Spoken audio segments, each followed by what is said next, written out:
When I heard the other day about Flavor Flav singing the national anthem, I didn't really think it was a big deal, and I didn't really think that he took the whole experience serious. I think for him, to my understanding, I went online. I did a little bit of digging. I went online and I found out that I think the reason he did it, it was more of a bucket list thing.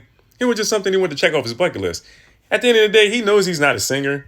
It's just something that he wanted to do, and it seemed like he enjoyed himself, and the crowd seemed to enjoy it too. He put his own spin on it, and he made it entertaining to watch. Because he's always been, a very funny and very animated person, very down to earth. And I actually met him once too. This was like back in like 2006, 2007. During that time, I was living in Vegas, and I used to work at a super Walmart store. I was a department manager, and then one day I was getting off of work. A coworker ran up on me and was like, "Yo, Flavor Flav just walked up here," and I was like, "Yeah, ain't no Flavor Flav in here." I didn't know he was out west. I always thought that he lived on the East Coast because he's originally from New York. So he was like, "Nah, he's in here. He's for real. He's in here. He just walked down the hall." And nah, he was actually in there. He was grocery shopping. I walked up on him and I shook his hand. I got a chance to meet him briefly. In passing. Yeah, it was just like his TV personality, his TV persona. Like he was very animated. He was very cool, very down to earth, easy to talk to. I mean, just overall, he was just a cool dude. For those of you who don't know who he is, originally, like when he started his career, he started out as a musician. He still is. I don't know if he's still a member of the group, but he started out as a member of a rap group from New York called Public Enemy. He's very talented. He can play multiple instruments.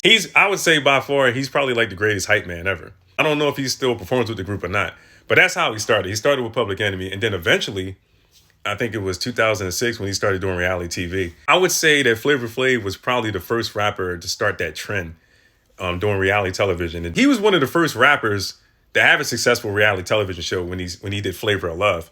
It was like, I think it was 25 women on the show, and he was trying to find, like a potential mate. So he got the date. So he was dating 25 different women. And man, the show it was so entertaining to watch. I remember when I was growing up, I always thought the music was good. It was very serious. It was like in your face, very militant.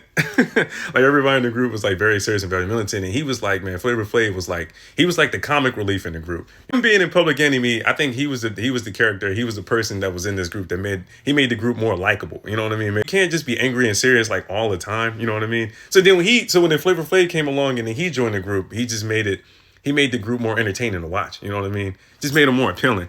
Because he was just like, I don't know, he was just like a big splash of humor. You know what I mean? With him being so animated and just doing things and saying things to make people laugh. So that's what I liked about him. He was on a surreal life, and I think that's when he started dating Bridget Nelson. Yeah, that Bridget Nelson, the same Bridget Nelson who dated Sylvester Stallone back in the day and also used to hook up with the Terminator, aka Arnold Schwarzenegger.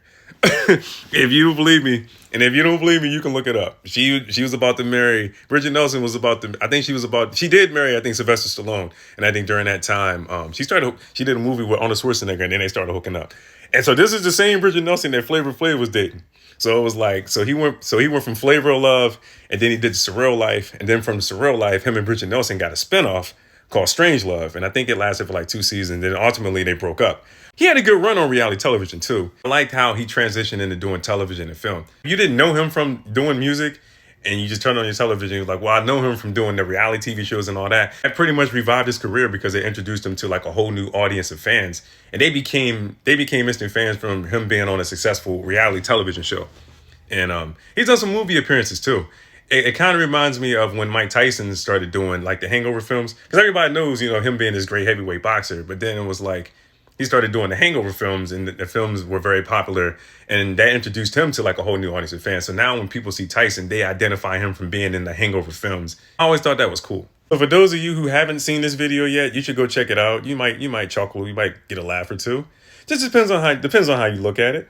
But at least we can say that Flavor Flav knew all of the words, and he actually got through the whole performance. He actually didn't do that bad. At least I didn't think he did that bad.